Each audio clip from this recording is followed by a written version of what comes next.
नमस्कार बच्चों, एसएन विद्यालय ई लर्निंग प्रोग्राम में मैं डी.एस. पांडे आपका स्वागत करता हूँ। हम लोग जेईई नीट के सिलेबस में इलेक्ट्रोकेमिस्ट्री यूनिट नंबर 3 की स्टडी कर रहे थे। मैंने कल आपको E0 cell, SRT, standard reduction potential, standard oxidation potential के बारे में बताया था।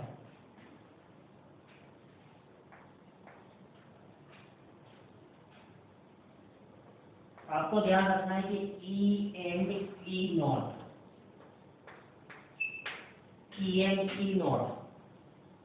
में डिफरेंस क्या है।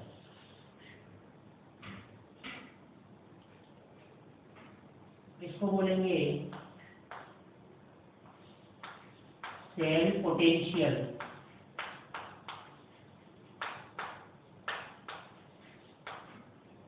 और इसको बोलते हैं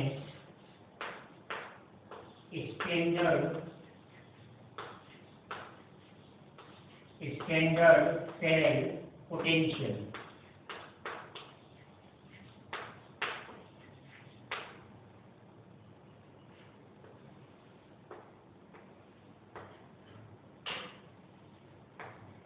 जब तक हम स्टैंडर्ड कंडीशन मतलब टेम्परेचर 25 डिग्री सेल्सियस, प्रेशर 1 बार या 1 atmospheric pressure, concentration of ions is equals to 1 molar नहीं लेंगे तब तक हम सेल पोटेंशियल की बात करेंगे। अदरवाइज हम लोग स्टैंडर्ड सेल पोटेंशियल की बात करेंगे। जैसे मान के चलिए कि मैं एक रिएक्शन लिखूं A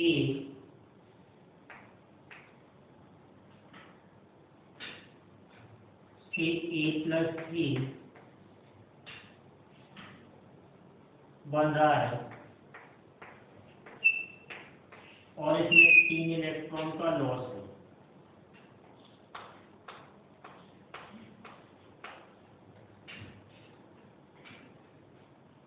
और इसके लिए मैंने लिखा है A। मैंने कल बताया था सेल रिप्रेजेंटेशन में कि फेज डिफरेंस को vertical line, single vertical line से रिप्रेजेंट करने के। तो इसको सपोज ये जो वैल्यू है वो x वोल्ट दी गई है। तो अगर ये वैल्यू x वोल्ट दी गई है तो इसे मैं बोलूंगा ऑक्सीडेशन पोटेंशियल।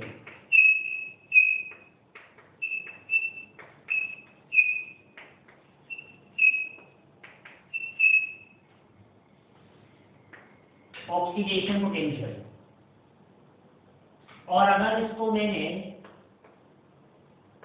इस तरह से लिखा है E0 A+3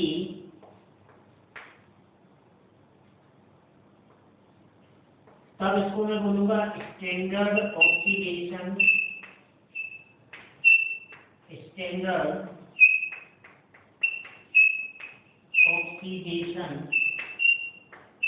पोटेंशियल।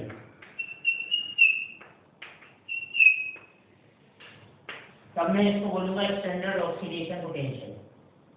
तो ये सेल पोटेंशियल है और इसको मैं बोलूंगा स्टैंडर्ड सेल पोटेंशियल। जब मैं सारी कंडीशन को स्टैंडर्ड ले लूंगा, ध्यान देना है कि इन स्टैंडर्ड कंडीशन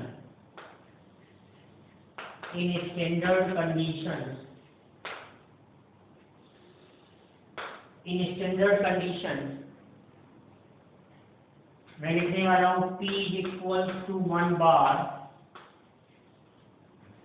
या हम लोग 1 atm भी यूज कर सकते हैं। टेम्परेचर को लिखने वाला हूँ 25 डिग्री सेल्सियस। ये मैं बता चुका हूँ एक बार और जेंटलमैन। ये हो जाता है 22 298 केल्विन और concentration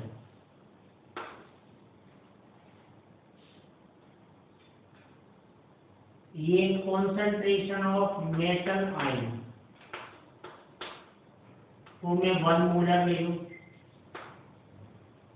concentration of metal ion को मैं 1 मोलर ले लूं, देन जो E होता है E ऑफ सेल वो E नॉट सेल के इक्वल होगा। तो ये बात आपको ध्यान रखनी है। क्वेश्चन को सॉल्व करते समय इस बात का प्रिकॉशन जरूर रखना है कि हमें कहां पर कौन से टर्म का डेटा गिवन है।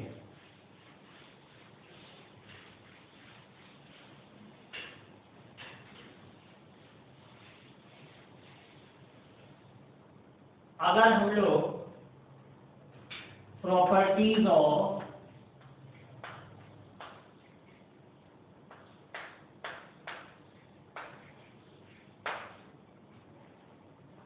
सेल पोटेंशियल की बात करें,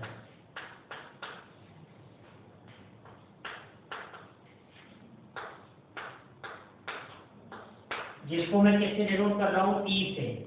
नेक्स्ट टॉपिक है प्रॉपर्टीज ऑफ सेल पोटेंशियल। अब मैंने आपको कल बताया था कि सेल पोटेंशियल क्या होता है। तो मैंने बताया था कि cell potential is a potential which is developed due to the difference of two half cell potential। Half cell potential में एक ऑक्सीडेशन हाफ सेल होगा और एक रिडक्शन हाफ सेल होगा। प्रॉपर्टीज ऑफ सेल पोटेंशियल में मैं पहला पॉइंट क्लियर कर रहा हूं कि सपोज दैट A से A+2 this phase is aqueous, this phase is solid। और यहां पर जेंटलमैन देखेंगे कि 2 इलेक्ट्रॉन का लॉस हो गया है, ये लॉस ऑफ इलेक्ट्रॉन है।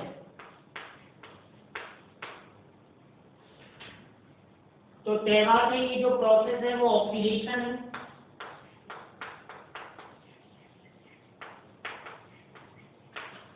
और यहां पर ई सेल की वैल्यू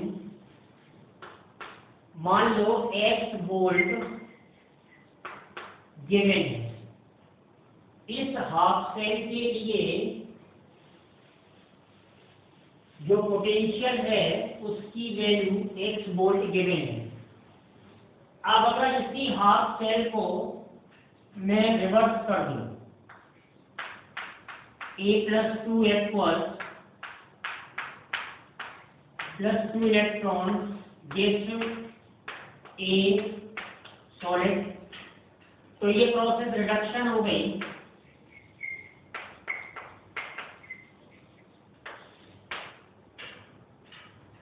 यहां पे इलेक्ट्रॉन का गेन हो रहा है।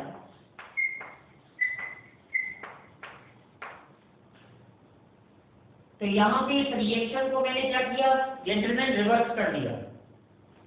तो यहां पे इस प्रोसेस के लिए E of cell -x volt हो जाएगा।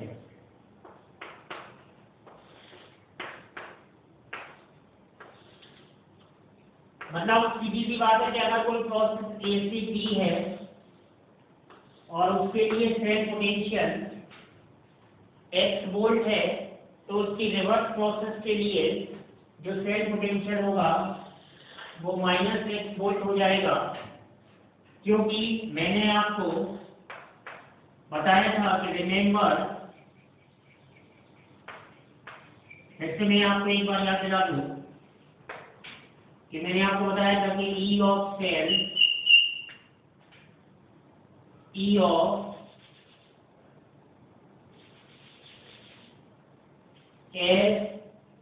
SOP is equal to SRP with minus prime या इसी को मैं लिख सकता हूँ OP is equal to minus of RP, reduction potential. Thermodynamic function है। दूसरी प्रॉपर्टी की मैं बात कर रहा हूं कि E that is cell potential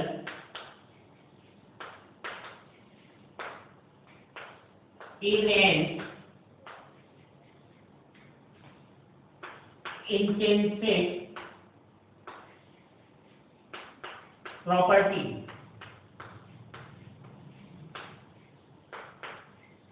general में जो सेल पोटेंशियल होता है वो एक इंटेंसिव प्रॉपर्टी होती है। इंटेंसिव प्रॉपर्टी का मीनिंग मैं क्लियर कर दूं।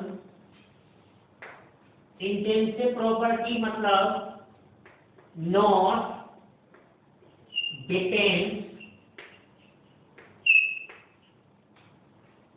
ऑन मास, ऑब्लिक करके मैं लिख सकता हूं मोल, क्योंकि जो मास होता है वो मोल से रिलेटेड होता है। तो not depends on mass oblique mole. अब इसको मैं कैसे समझूंगा कि अगर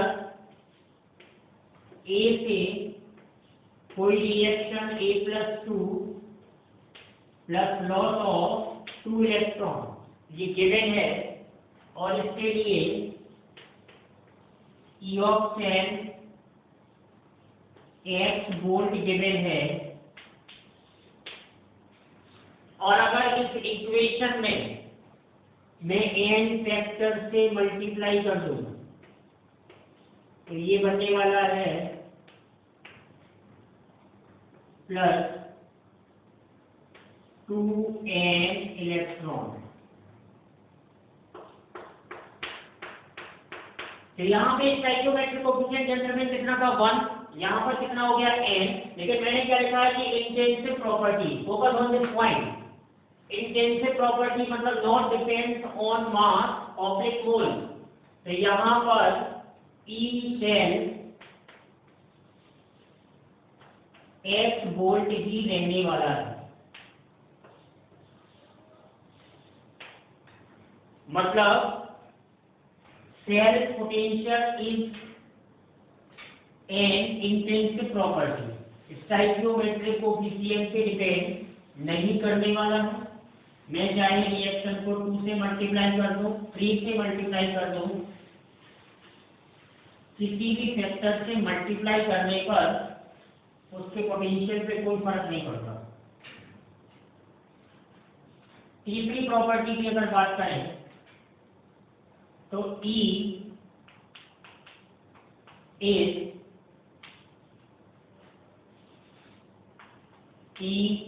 a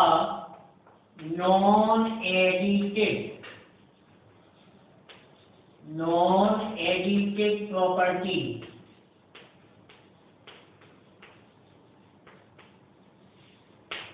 ऐसी प्रॉपर्टी जिसको ऐड ना किया जा सके। नॉन एडिटिव प्रॉपर्टी है मतलब अगर मैं A से A+ और ये इलेक्ट्रॉन का लॉस है, इसके लिए मुझे E1 की वैल्यू दी गई है x volt,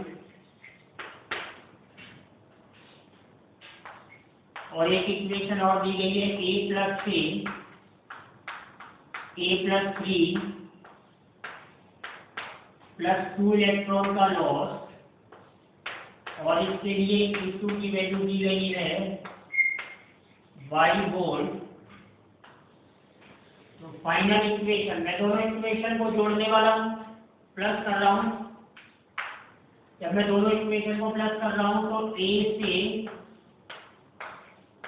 A+3 plus 3 electron, तो इसके लिए अगर मैं E3 लिखूंगा तो E3 is not equal to E1 plus E2, that is gentlemen E3 is not equal to x plus y. It should be clear out.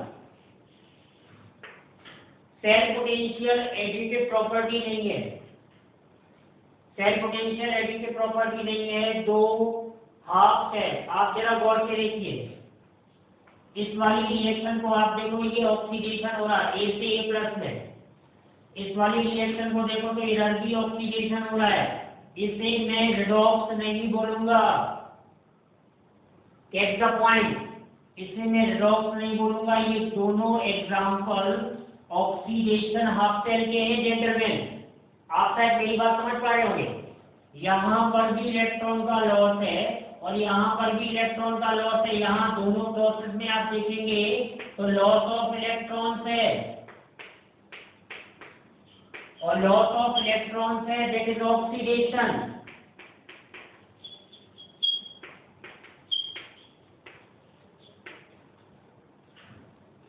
Loss of electrons है। इसी तरीके से अगर मुझे दो रिडक्शन हाफ सेल दी जाती है और एक फाइनलाइज रिएक्शन बनाता तो ये भी रिएक्शन, ये भी क्या रिप्रेजेंट करता है, oxidation half cell. This is also represent oxidation half cell. तो ध्यान ये रखना है कि अगर ऑप्शन में ये दिया जाएगा ना तो आप इसी को टिक करेंगे, E3 is not equal to H plus y. Suppose that ये 2 वोल्ट होता है, ये 3 वोल्ट होता तो E3 is not equal to 5 volt. Clear?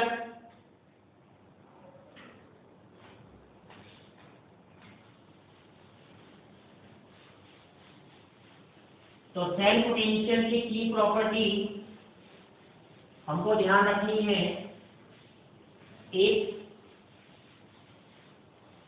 Thermodynamic function है किसी पर्टिकुलर सेल के लिए, किसी पर्टिकुलर रिएक्शन के लिए यदि E की वैल्यू दी गई है और उस रिएक्शन को अगर मैं रिवर्स करके लिख रहा हूं जेंटलमैन, तो जो E की वैल्यू होगी वो वही रहेगी, केवल साइन का चेंज हो जाएगा। मतलब अगर प्लस होगी तो माइनस हो जाएगी और माइनस होगी तो प्लस हो जाएगी।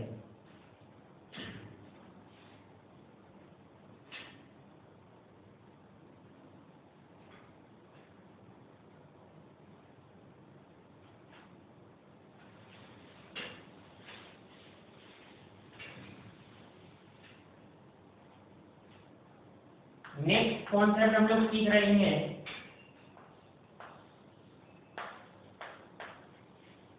Relation between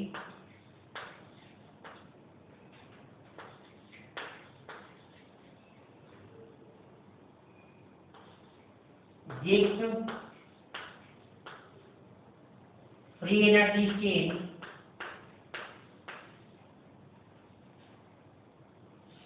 Gibbs free energy change and E of cell.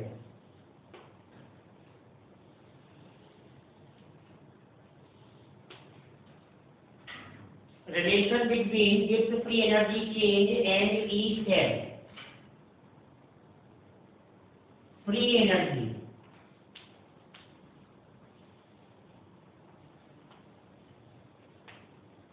सबसे पहले फ्री एनर्जी का थोड़ा सा मैं कॉन्सेप्ट क्लियर कर दूं। एक साइंटिस्ट हुए गिब्स, तो गिब्स ने इस एनर्जी को प्रपोज किया था, तो इसको गिब्स फ्री एनर्जी बोलते हैं और कैपिटल जी से मैं इसको डिनोट करता हूं।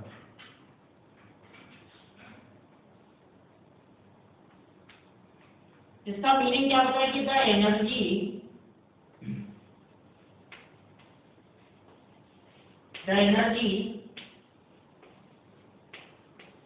which is useful in work,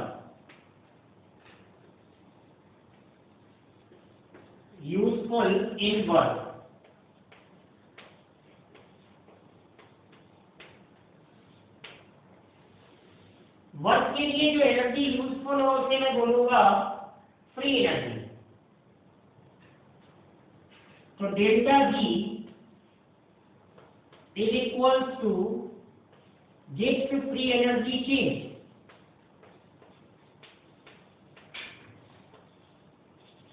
Gibbs free energy change। और अगर इसी को मैं स्टैंडर्ड कंडीशन में लूंगा तो delta G naught is equal to standard free energy change, standard free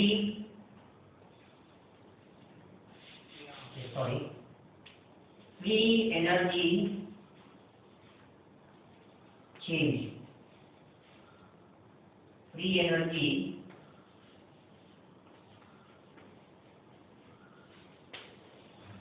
change.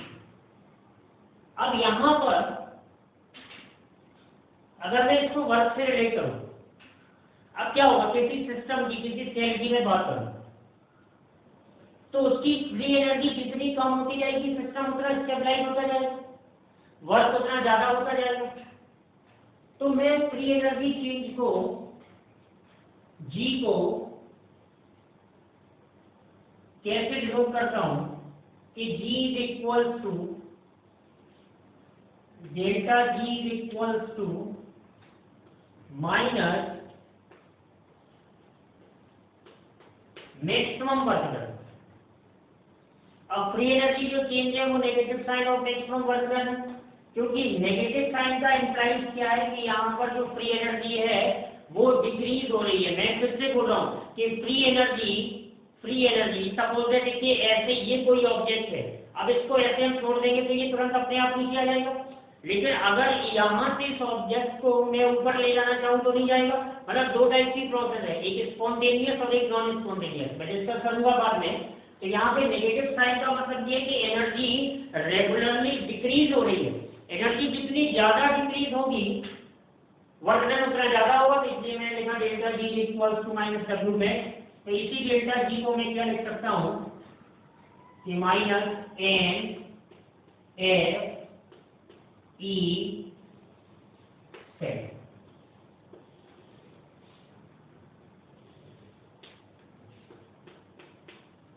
ये चार्ज है और ये पोटेंशियल है, तो ये कूलम्ब और ये वोल्ट, तो डेल्टा जी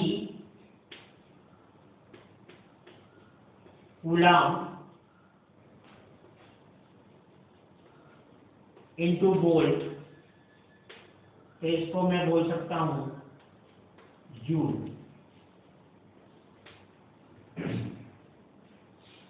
यहीं पर अगर मैं स्टैंडर्ड कंडीशन लिखूंगा, इन स्टैंडर्ड स्टेट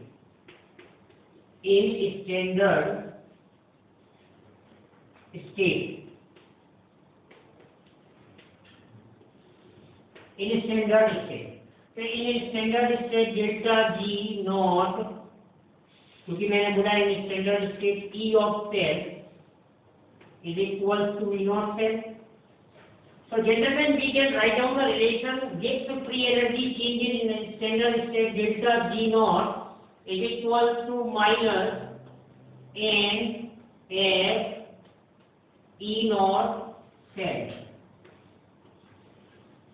तो ये फॉर्मूले आपको याद रखने हैं, क्वेश्चन हम लोग करेंगे इनके।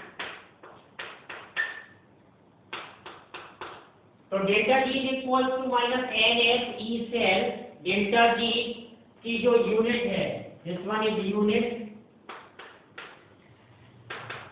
तो इसको जूल से रिप्रेजेंट कर सकते हैं। तो delta G is equal to minus n F E of cell and delta G naught is equal to minus n F E naught cell.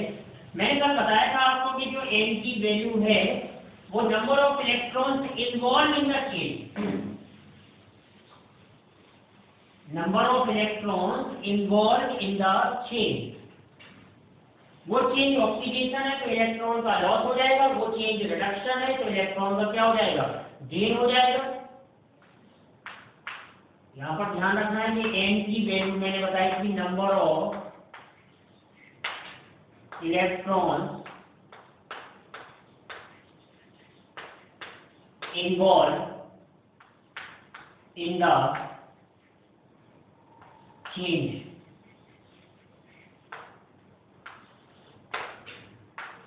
Number of electrons involve in the change.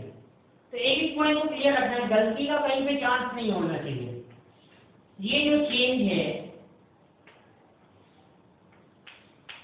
वो oxidation हो सकता है, reduction हो सकता है या फिर finally कोई सेल रिएक्शन मतलब रिडॉक्स हो सकती है।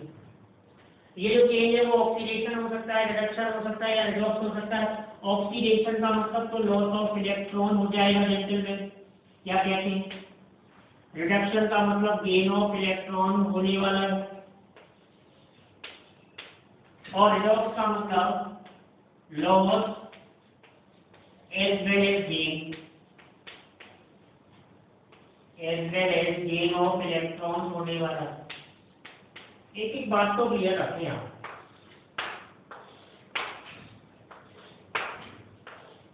Small n is equal to number of electron involve in the chain. जैसे हम लोग ये क्वेश्चन करते हैं थोड़ा सा,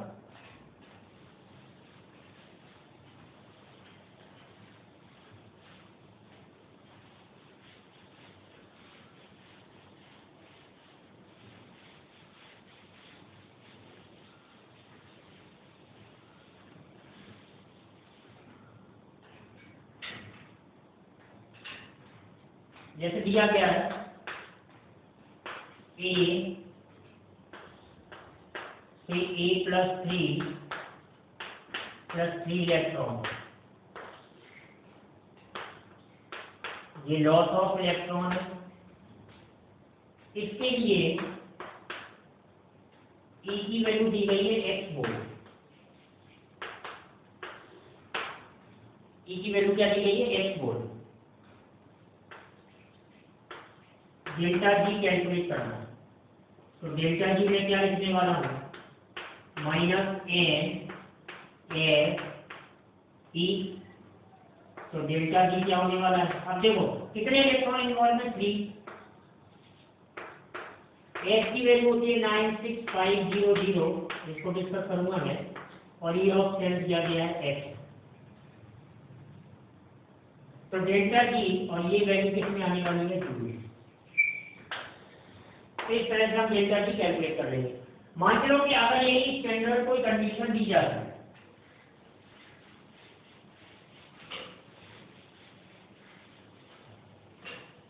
अगर यही कोई स्टैंडर्ड कंडीशन दी जाती, मान लो रिएक्शन दी जाती B से B+2 प्लस 2 इलेक्ट्रॉन, ये लॉस ऑफ इलेक्ट्रॉन है, और वैल्यू दी जाती E0 B से B+2, ये आपको वैल्यू दी जाती सपोज है 0.4 वोल्ट, और n यहाँ पर गिवन है 2, और s की value 96500 coulomb. Then we can write down delta G naught is equals to minus n a E naught। तो यहाँ पर आप देख सकते हैं कि n की वैल्यू कितनी रखनी है, 2, s की वैल्यू कितनी रखनी है, 96500, और e की वैल्यू कितनी रखनी है, 0.4। तो इसको सॉल्व करेंगे तो आंसर आ जाएगा डेल्टा जी नॉट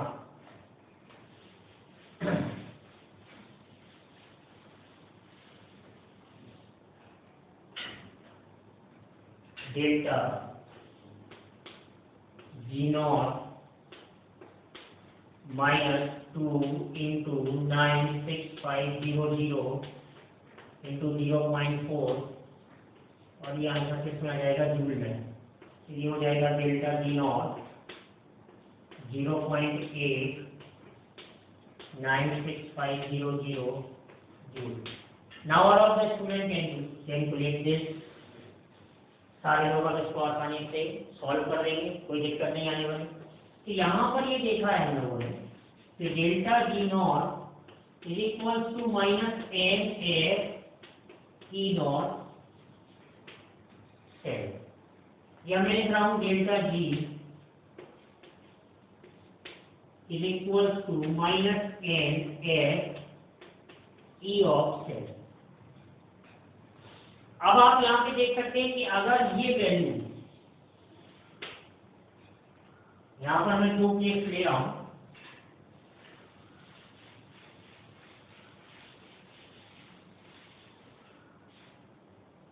केस 1 क्या लिया हमने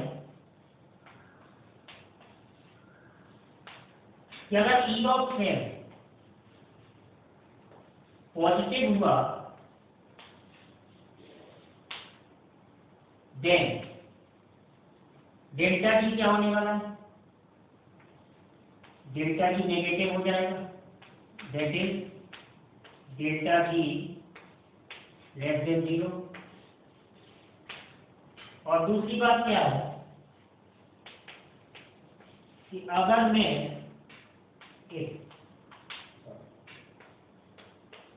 मैं ई ऑफ सेल नेगेटिव लूंगा देन डेल्टा जी क्या होने वाला है, पॉजिटिव। तो डेल्टा जी की वैल्यू, यही दो बातें हो सकती है सेल के लिए कि या तो ई ऑफ सेल क्या होगा, पॉजिटिव होगा, ई ऑफ सेल पॉजिटिव, या फिर ई ऑफ सेल क्या होगा, नेगेटिव होगा। तो ई ऑफ सेल अगर पॉजिटिव होगा तो आगे माइनस साइन लगा है, डेल्टा जी क्या आ जाएगा, नेगेटिव आ जाएगा। और ई ऑफ सेल अगर नेगेटिव होगा तो डेल्टा जी क्या आ जाएगा, पॉजिटिव आ जाएगा। तो ये रिलेशन है। यहाँ पे एक बात और ध्यान रखनी है कि मैंने बोला डिस्कस करूंगा मैं कल कि 1 Faraday is equals to 96500 coulomb. तो ये relation between Gibbs free energy change and cell potential. In other words, we can say that relation between standard free energy change and electrode potential, cell potential in standard state. तो इसको आप फॉर्मूले को clear करेंगे, ठीक है ना।